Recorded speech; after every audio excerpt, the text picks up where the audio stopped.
I didn't expect to freaking get this big, and I didn't expect You're mine, little buddy. my past and everything to get all out there. And Keemstar just keeps freaking, it's just constant barrage. Like, all my videos are like, I've been up for so long and I'm so stressed right now, and it's just, I'm done. I never said it was the victim! I never fucking once said it was the victim! I'm tired of it all! People might say that I pushed him too far, but I didn't. I didn't. He's just, this is more playing the victim. For the past year, Keemstar has been holding me hostage in the background, threatening to destroy me if I ever sued him. Started when Skydoes Minecraft tweeted falsely that I was a pedophile, and Keemstar ran with it, posting whatever he could find or make up.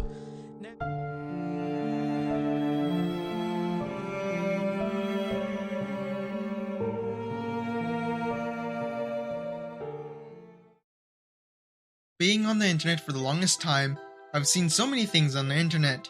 There are a lot of things which I remember, such as the early days of Minecraft, which is one of those games that we all remember fondly. Let's not beat around the bush. Detonated wham. We all have something we remember from Minecraft, whether it's playing it or watching it. But in the early days of Minecraft, there were so many YouTubers that I remember watching. People in the old days like Captain Sparkles were still around, but him in the old days were so different. Stampy Longhead, who lost the majority of his fan base, and the subject of this video, Bashurverse.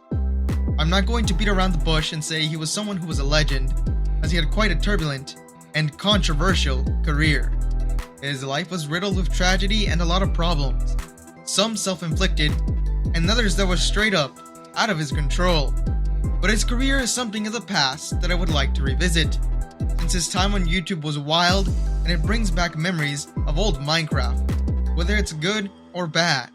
But his career was wild, to say the least. Brandon Asher, who would later go by the name Bashurverse, started around the early 2010s. I couldn't find his very first video, but we can presume that during this time he was just posting random videos for fun. But he wouldn't find success until he started his series, The Legend of Hobo, which helped him pop off in the early days of YouTube. Then it caught the attention of Minecraft's early YouTubers. Captain Sparkles and Skydoes Minecraft would collab with him, which would raise his popularity exponentially, and he would also start to work with some of the bigger YouTubers that helped him rise to the top. Quickly and eventually, he would start collaborating with his girlfriend Clara Babylegs around 2014.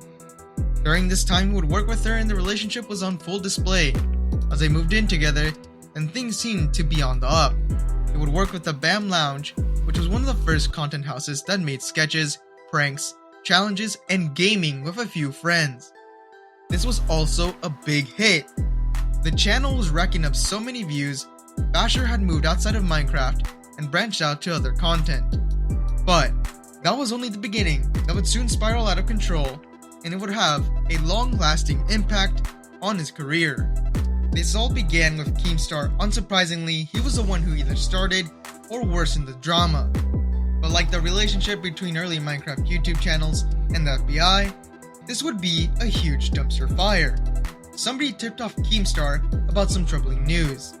Apparently, when doing a background check, they found some things in his past that could ruin him, and Keem, not willing to mess out on a payday, went ahead and spilled the beans. When he made the drama alert about Basher, the effects would hit him quickly, and he was getting dogged on more than his girlfriend. Basher in response would talk about his life struggles, from his dad being gone, to his mom not being there for him, and if anything, she contributed to the neglect he faced. He would also talk about his arrest for his past misdeeds. He was criminally charged with a first-degree felony for unlawful transactions with a minor under 16. When he was younger, around 18 years old, he would date a 15-year-old girl, which is not okay. A little weird, but more importantly, it was illegal. The girl's parents would hire a private investigator to keep an eye on Basher, who was later arrested for his text logs that were, to say the least, inappropriate. Ladies and gentlemen, we got him. So, that's why he was arrested, but things were out of proportion since people didn't bother investigating, cause why would they? His charges were already a criminal record. People would say that he was responsible for sexually assaulting a minor, or getting physical, which he never did anything all around. This situation was not okay. There is no defending that, but the internet and its misguided rage added fire to this situation and started one of the biggest harassment campaigns. He was told to go to therapy for pedophilia, but later, with this he became a shut-in, and this case, as well as him being isolated, would worsen his mental health, but he would play games, which was the reason he started a channel. This would be the reason he even started recording and uploading to YouTube. People didn't take too kindly to him explaining his whole life. People felt like he was just sympathy baiting by talking about his situation as a way to discredit the accusation. Keemstar called out Basher and said he was playing victim, which only enraged others, and this video confessing to the allegations made it impossible for him, and this boiled over. People spread rumors and it was all too much. It had gone on long enough, and Keemstar putting this front and center made this public. Basher put out a video where he had a breakdown and he just let out all his frustrations, as it was too much for one person to handle. The video was posted for a little bit, and then it was promptly deleted, but several people archived this now infamous breakdown and posted it everywhere. Keemstar would only see this as an opportunity to milk the situation, and would just broadcast the life of a man falling apart. Something he is all too familiar with. Eventually, this drama spilled over to his relationship with his then wife Clara, and eventually they would split, and over time, more and more drama was all Basher was ever known for. Clara was accused of clout chasing, as well as Basher being called a creep, since he met Clara when she was underage, and then she was called a gold digger for just staying with Basher, for the money of course, as well as cheating on Basher with someone within the BAHMLounge. This drama was straight out of high school, because Clara said Basher was using her body for clicks, and Basher responded by accusing her of cheating. This all just boiled over, and people would be privy to all of this, because Keemstar made sure he was filming all this chaos, which is a headache to compile, and to be honest, this was just disgusting that the fact that both had their personal lives leaked. This all came to a head since Basher had enough of his relationship, which soon turned bitter, and it was toxic, which was not good for his already deteriorating mental health. Clara would go out on her own to become a cam girl, which is crazy, because she isn't known for anything other than being Basher's ex. Yeah, she didn't thrive, but neither did Basher, who would just be invisible since he changed his name to just a dash. As well as having a black banner, he would disappear in 2017.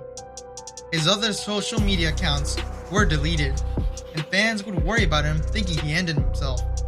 He was alright and would later come back under a new username, Toasty.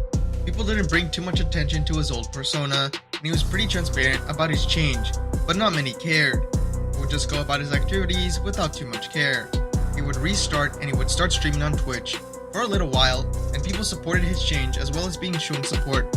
He moved to Australia a little before quarantine hit, and he was stuck indoors like all of us. But he got sick from Rona and would be taken to the ICU since he had complications in August, and he would make an announcement of his terrible state.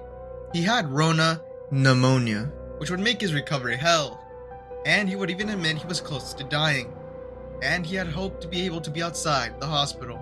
But in a cruel, twisted fate, he finally passed away due to complications, and this was terrible, and not many people knew who this guy was. Some didn't even care, and others were not aware that this was the former Minecraft star, Bashurverse. But he did get his condolences from others on YouTube, and it got some coverage. But to be fair, not many people knew. Hell, I was actually very shocked he died, but I'm even more shocked he died more than just a year ago. Even with his terrible and troubled past, his less than stellar track record, he was just a guy who tried to make videos for people who were willing to listen.